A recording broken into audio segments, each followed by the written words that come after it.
O Romeu falou que o Apocalipse foi escrito para as pessoas daquela época e lugar e depois foi ressignificado? Interrogação. As pessoas imaginavam o que iria acontecer logo? Ah, as pessoas imaginavam que iria acontecer logo? Eu diria que sim, Romeu. Eu diria que o Apocalipse foi escrito para as pessoas daquela época e lugar, e como a escatologia ali ela não se cumpre dentro da leitura mais imediata do texto ali nas primeiras gerações, ele vai sendo ressignificado de geração em geração, de acordo com a realidade política presente ali. Então, num nível que é o nível das referências mais pontuais, né, de tipo assim, referências a Nero, referências a Roma, referências a questões comerciais ali, talvez da época de Décio, do não poder comprar se você não participar nos cultos oficiais.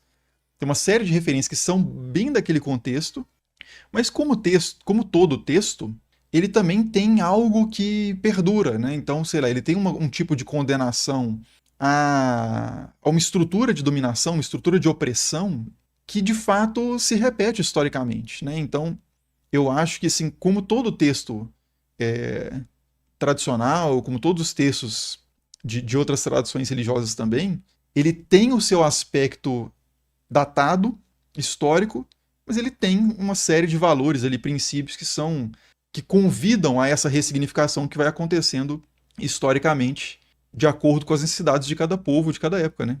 Então eu fiz um vídeo aqui no canal que chamou o Anticristo de cada época, o Anticristo de cada século, ou de cada época, primeiro século a século XXI, em que eu mostro alguns casos disso, né? Como que na época de Napoleão, Napoleão era o anticristo. Como que na época de, acho que Saladino eu não peguei, mas também ele aparece como anticristo.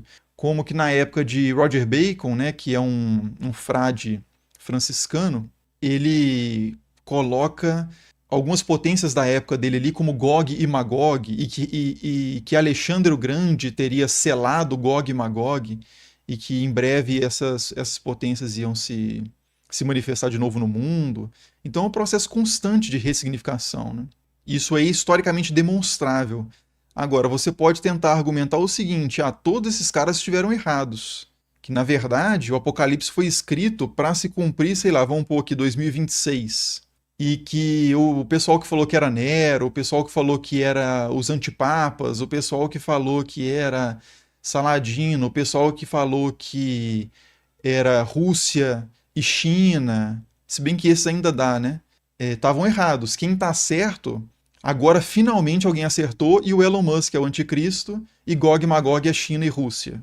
Agora, sim, sinceramente, é convincente assim essa possibilidade? Eu acho que conforme você aprofunda a sua leitura de como o Apocalipse foi lido, você percebe que o mesmo tipo de leitura que levou as pessoas ao longo de todos os séculos, desde Jesus até hoje, a errarem quem era o anticristo, a errarem quem era Gog e Magog, etc., é a mesma lógica que as pessoas continuam aplicando na leitura do texto e que não vejo por que agora as pessoas vão acertar. Sei lá, que o anticristo é o Bolsonaro, como estão colocando aí. Que o anticristo é o Bolsonaro, que o anticristo é o Trump. O anticristo já foi o Gorbachev, né? Tem um livro famoso nos Estados Unidos que colocava o anticristo como o Gorbachev, aí os caras pegam um monte de trechos do Apocalipse, enfim. É um tipo de leitura que produziu erros, tem produzido erros há 21 séculos, né? Então, assim, eu acho que. Eu posso estar errado, claro, mas na minha visão é uma espécie de. Não sei. Falta de profundidade histórica mesmo, né? As pessoas pensam que o momento histórico em que elas vivem é o único e ignoram que ao longo da história da humanidade tudo que hoje o pessoal aponta como sinal dos tempos já acontecia. Então, sei lá, na época do Covid-19, o pessoal começou a falar assim: o Apocalipse fala de pragas, né? Então, logo o Covid-19 é sinal de que Jesus está voltando. Mas assim, você pega a peste negra, você pega a gripe espanhola, você pega infinidade de pestes que aconteceram na antiguidade antes de Cristo mesmo. A mesma coisa em guerras. O Apocalipse fala de guerras e rumores de guerra. Tá tendo guerra na Ucrânia, tá tendo guerra em Israel. Então deve ser que Jesus está voltando. Tá, mas e a Segunda Guerra? E a Primeira Guerra? E infinitas guerras medievais, infinitas guerras no período antigo, infinitas guerras, sei lá, antes dos judeus existirem, e por aí vai. Então acho que o pessoal emociona demais, assim, nesse sentido. E aí teve uma pessoa que comentou nesse vídeo o anticristo de cada época, um comentário que eu achei muito representativo, assim, da mentalidade de algumas pessoas, que a pessoa comentou assim, ah, mas não tem problema, só para contextualizar de novo, né? O vídeo, o anticristo de cada época, depois assistam aí, ele fala desses vários candidatos a anticristo que foram aparecendo ao longo da história, né? E que hoje dificilmente alguém diz que Napoleão é o anticristo, dificilmente alguém diz que alguma figura dessa é o anticristo. E acha até ridícula a sugestão, mas acho o Elon Musk o anticristo plausível, mas beleza.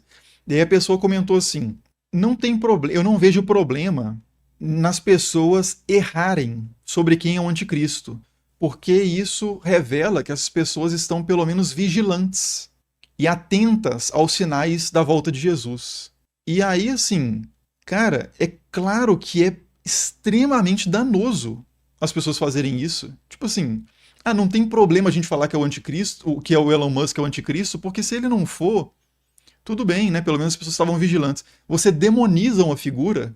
Vamos pegar outra figura, poderia ser lá alguma figura mais simpática ao seu espectro político, né? Eu tô colocando o Elon Musk, vai ter gente que vai falar assim, ah, não, mas é bom que o pessoal ache que o Elon Musk realmente é o anticristo, né?